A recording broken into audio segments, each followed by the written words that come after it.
back to another video, and this is my makeup review video for the month of August.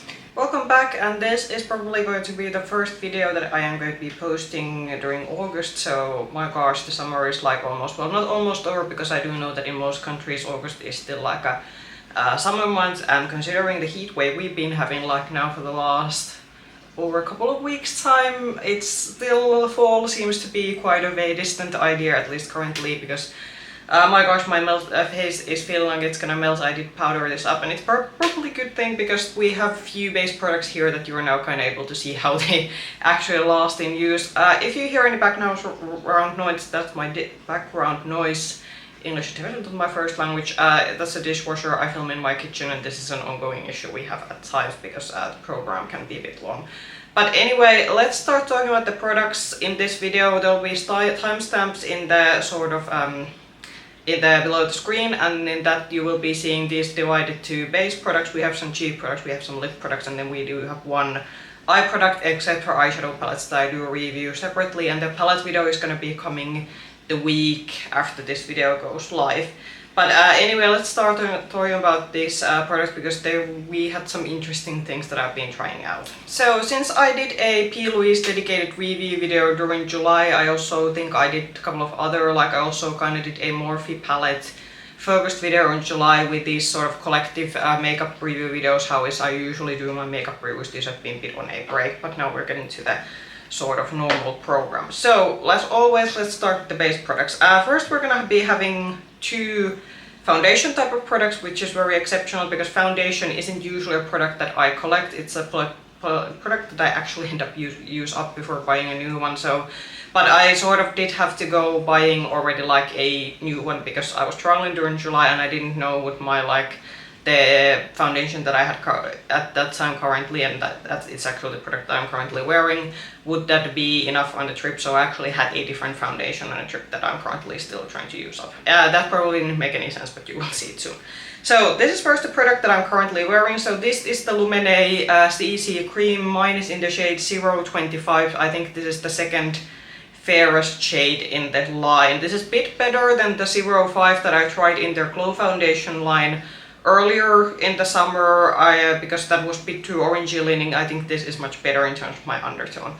So this is basically now the CC cream, having been powdered like over only once after I have worn this almost like now the whole heat day. I did put the makeup around 11 o'clock in the noon before I left to my parents' house, and now it's been like, it's now around, what time is it? I think it's like almost close to 7 o'clock in the evening, so you can kind of make now the conclusions that from 11 before in noon time to 7 in the evening, and with a very high temperature environment.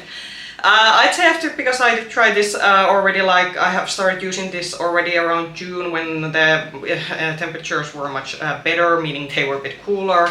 And I do have to say that I would give this, that this is it relatively does last quite long. It will get oily, especially if we're dealing with high temperatures, and you can get a good medium full coverage. I have now, because it's been a bit warmer and I haven't been wearing that much makeup because I've been just not buttered because it's been like too hot. But the more like warmer days that I have worn this, I do think that this does last relatively well, but it is gonna get very glowy if it's like a true like heat level temperatures. On a more sort of bearable temperature day, especially if you wear this as your work foundation, I do think you are gonna get pretty good durability, unless you do a job that it's very physical and that you sweat a lot, or you have a very long day, for example, you're a nurse, or you do some kind of shifts at a logistics center or any kind of other like work, like occupations that have very long shifts to them. But on a sort of 9 to 5 work day, I would say if you're looking for a good like CC cream to try out that offers a sort of satin finish, and if you powder it you can get it to last longer. If you have also a bit drier skin, you are gonna enjoy this. This will turn, as I said, a bit glowy at the end of the day. But yeah, overall I would say that this is a pretty good find. This is like Lumene's products are around either drugstore prices, and some of the more expensive products are more to mid-range prices. The CC cream I think they're more like inexpensive products, so I do think this is also pretty decently priced. Another thing, the window beside me is open obviously because it's so hot and we're trying to get some air to our apartment, so if you hear also outside noises, that's where you're hearing them from. not my best filming day. Anyway, but this one I would actually say that I would recommend this if you're looking for this kind of CC cream product. Then something that I was able to test out when I was traveling, I did do a quick short introduction to how my trip went on the previous video. On the previous week it was the makeup haul video, and I tried the new Maybelline BB cream. With this one I'm gonna post the sort of swatch image somewhere to the screen over here. Screen over like there. Anyway, about this one, so I got the fair shade, so this is the, what was this shade? 10, yeah, shade 10. I'd say this isn't because it's a BB cream, it's not the most extensive shade range, but I do think that for me at least this was suitable. Unlike the Lumene CC cream, this offers a lighter medium coverage. With this one you definitely, if you try to build this to a full coverage, it will start looking a bit like funny, at least on my particular skin. About my skin type, it has been leaning more towards dry combo skin, but now with these temperatures it's definitely getting back to the rather oily skin type that I'm used to. So we're back to the old, but on a normal weather conditions I do these days have more of a dry leaning combo skin.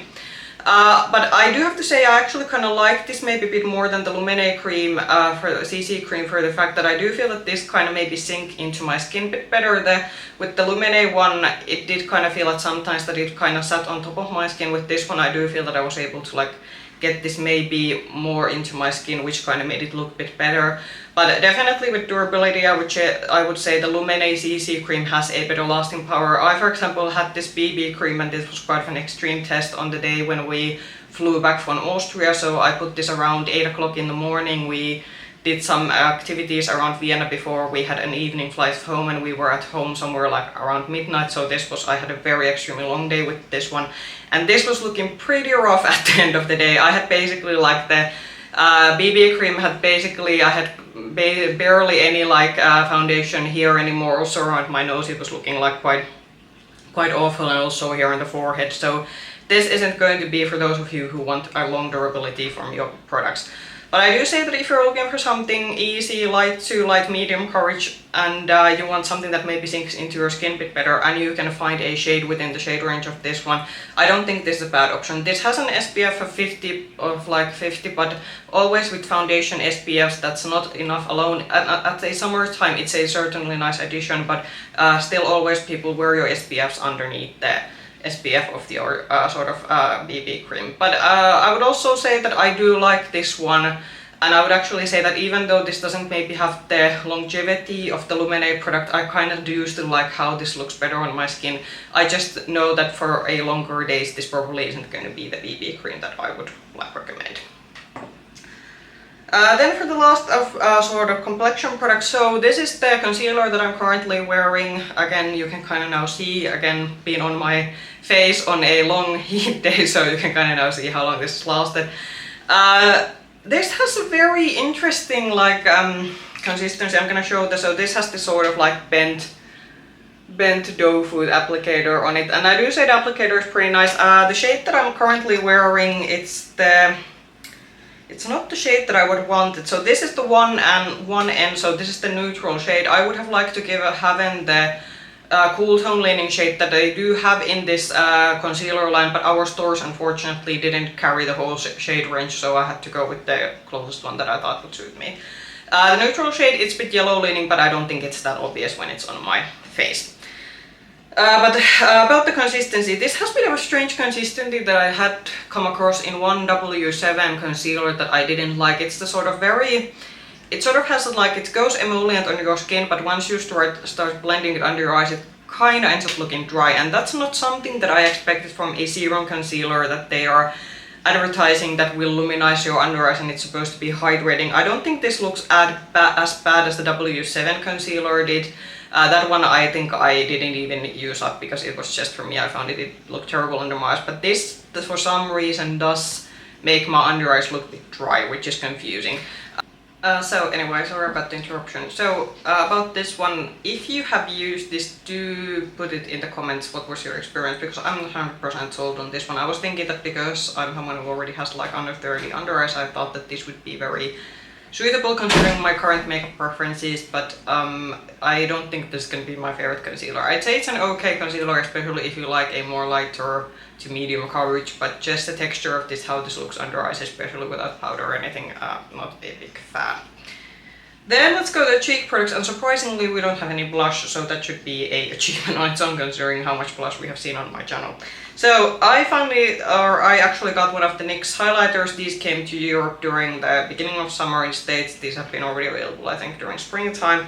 And mine is in the shade number 1 Butta is the shade name, and these are, first of all, it is a bit tricky to get these open. You do have to dig your finger in between the sort of packaging and the cover quite hard to get this to open. So I wanted to try a cooler highlighter since these sort of cooler highlighters are in trend again. This has the same very strong scent that the bronzer has, so if you are scent sensitive you necessarily aren't gonna like this one, but the scent does dissipate once you apply this on your cheeks. There are some good and bad things about this one. I do think once you build this on your cheek, this truly is I think one of the best drugstore highlighters in terms of texture. It's very smooth, it doesn't emphasize any textures. Overall just a very it's a nice sort of blinding finish. Apparently some of these are a bit more shimmery than others. I think the purple shade is one of those that goes to the more sparkly side, but I found that once you did build this up on your cheeks, you really didn't have this issue of like individual sparkles creating textures. Now perhaps the downside of this thing, I have to be very specific what kind of blushes I want to wear this one, because this is so on your nose cool tone lilac highlighter, and it definitely shows. I was kind of thinking that could this be one of those cool tone lilac shade that kind of blends in, but this definitely, if you wear this with any kind of blush that has a very strong warm undertone, this is gonna end up looking very funny, at least on my sort of skin tone. With a cool tone blush on the other hand, this is just like perfect. I do think that if you especially like cool tone blushes and you're looking for a perfect highlighter that has a bit of a fun element to them, I do think this particular shade is quite cool. But on a more warmer toned blush, this isn't going to be looking the best. So you kind of have to then think that does this go with your other makeup preferences. But in terms of formulation and texture, especially as someone who has quite a bit of a texture already on their cheekbones, beautiful for the drugstore, would recommend. And they do luckily have some like more everyday shades in this range. So if you are just thinking about the formula for drugstore highlighters, I do think this is one of the better ones you can get. Then the sort of Morphe bronzer stick, I bought this one. The Morphe sort of eyeshadows came into our like retailers. We did also get the bronzers. This is in I have the lightest shade Sudden Heat, so I can put this closer. You can kind of see, and you're gonna obviously see the shade swatched out here. So about this one, this is I would say for a drugstore bronzer, very nice formula. It's creamy, it blends out well, however it's not too creamy, because with some very creamy contour sticks or bronzer sticks there's the issue that especially with these kind of temperatures that we're currently having, they can be quite melty, but the stick still like holds together even though it's been like very warm. Only thing I would say which was a bit of a downside, I do think the swatch of this one on the online photos look to be a bit more neutral leaning, but this is truly a bronzing stick, meaning that it is a more warmer toned like bronzer products. Like obviously most bronzers are warm toned because bronzers are meant to be like bronzing products, but especially someone who has a cool rosy undertone, I prefer my bronzers to be more neutral. But that's just like a shade thing. If I could have been able to like swatch this on store, then I could have perhaps avoided the hassle of getting this one. So for the shade alone, this isn't gonna like win me over, but in terms of formula, I do think this is a pretty good find if you're looking for good, easy to blend work with like drugstore bronzers to stick. I think similar thing could be said about this one. So I finally got to try the Milano sort of main line bronzing stick. So I did have the holiday edition shaping sort of bronzer highlighter stick from their summer collection a couple of years ago. I did end up decluttering that on my cheek correct declutter, which unfortunately, because I had some issues with the footage, it didn't make it to my channel, but I did end up decluttering the sort of bronzer stick that I had before this one. That one was much more cool tone neutral leaning, and I was kind of hoping the same with this one. I have the shade 200, but this is a more warmer compared to the, what I would say, comparing this to the sort of like sort of holiday edition contouring stick that I had before. I do say in terms of formula also this is a bit different. So I do remember the holiday edition stick being very, how would I say, It was very emollient to the point that especially if it was weather like this, the sort of like formula itself on the stick, it kind of started melting, which meant you had to be pretty careful with this one. This is a bit of a more sturdier formula in terms of the fact that it does hold its like form in the packaging, but this is still a very like, again, very blendable, smooth formula to work with. So if you buy the shade 200, be aware it's a definitely like a warm true linen bronzer shade, but I do think again this is the same like good Kiko Milano quality in terms of cheap products that's very easy and nice to work with, and it's just, I think, considering the price point. These baseline products on Kiko's line, these don't cost that much, so I do think except for European drugstore this is a pretty good find. Then let's get to the sort of two lip products. So here we're gonna have the two Oden's Eye Summer Collection lip products that I got. The eyeshadow palettes you're gonna be seeing in the upcoming eyeshadow palette review video. I'm actually wearing I have my sort of makeup basket on beside me, so I'm actually wearing this is gonna be one of the looks you're gonna be seeing from the winter palette that I'm currently having. But anyway, the lippies I can already review because I have had enough time to use this. So first one, let's talk about the one that I'm wearing. So I'm wearing the liquid lipsticks, the Vintage Fuchsia, and how should I say? I'm first gonna show it's this kind of, it's a more like thinner doe foot applicator. I like the shade of this one. I'm gonna start with the good one. I like the shade of this one. It's quite unique for my sort of quite big lip collection. It's this more like grungy, even maybe like grey leaning mauvish shade.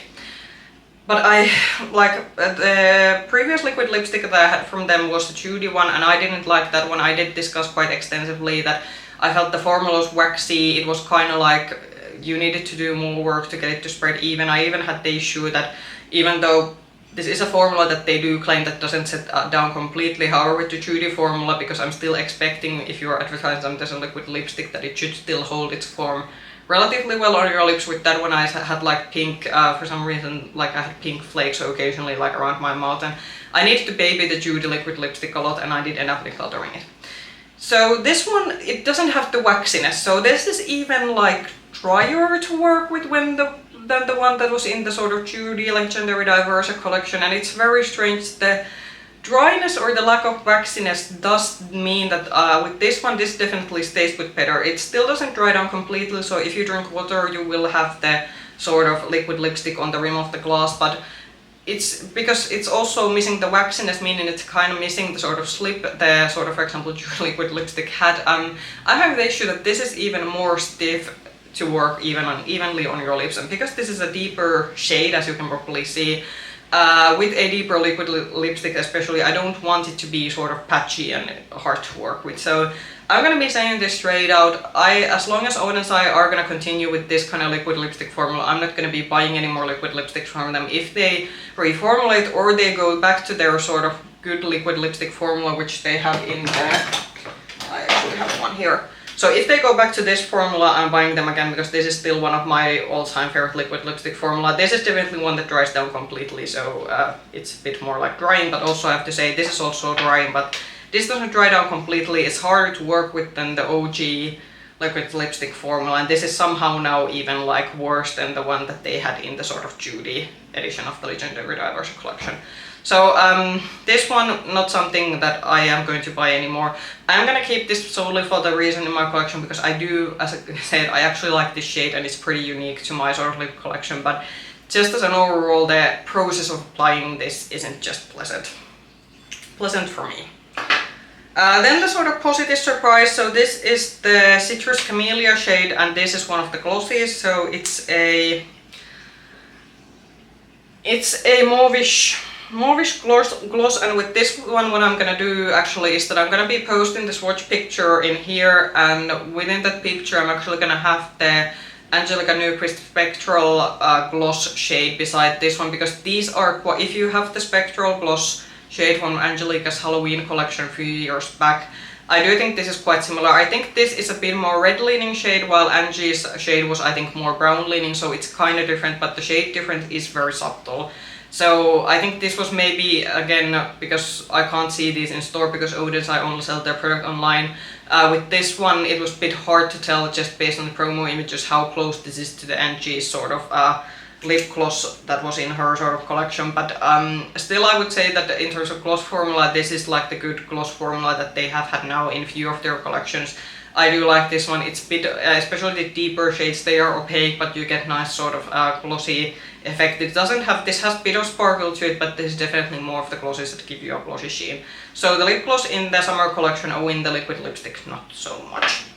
And then the last thing that we are reviewing today, again a product that I'm wearing. So this is the L'Oreal Telescopic Mascara, and this is an OG mascara. Like I remember, I think I was like, I wasn't even a preteen, I think, when this came to market. And this sort of, I do remember this got a lot of hype, but I think this was launched when social media wasn't a thing. We were just like getting to the internet era. This is definitely the mascara that made the skinny one very famous.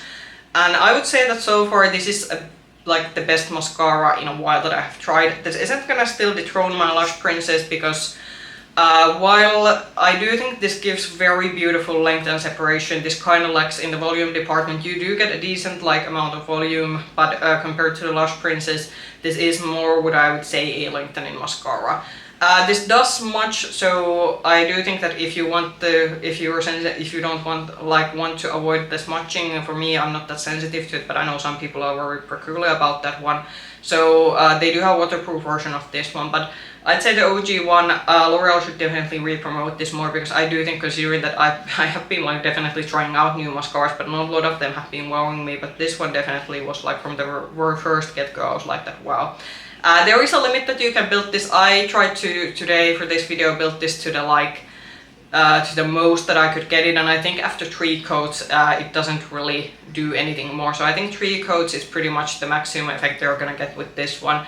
If you are looking for a excellent lengthening separating mascara that gives you a bit of volume and gives you this sort of very lifted lash look, I would very much go with this one. I do think that this is an OG for a reason, and I think there's a good reason L'Oreal still manufactures this one, because this was awesome, and I'm very like a bit disappointed for myself that I didn't try this earlier, because I have had good experiences with L'Oreal mascaras in the past. But yeah, definitely if you've been eyeing this one, or if you remembered that you once tried this and it was pretty good, do re-buy this or buy it, because I do think this is definitely worth the sort of like cult reputation that I do think this has with some people.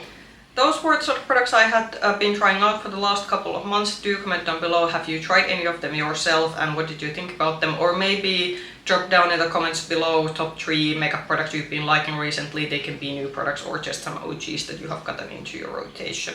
If you liked this video, push the like button, subscribe to the channel, and ring the bell button if you want to get notifications from our future content. You can also find me with the same nickname, Makeup Hedgehog, on Instagram. I hope I can see you in another video. Bye bye!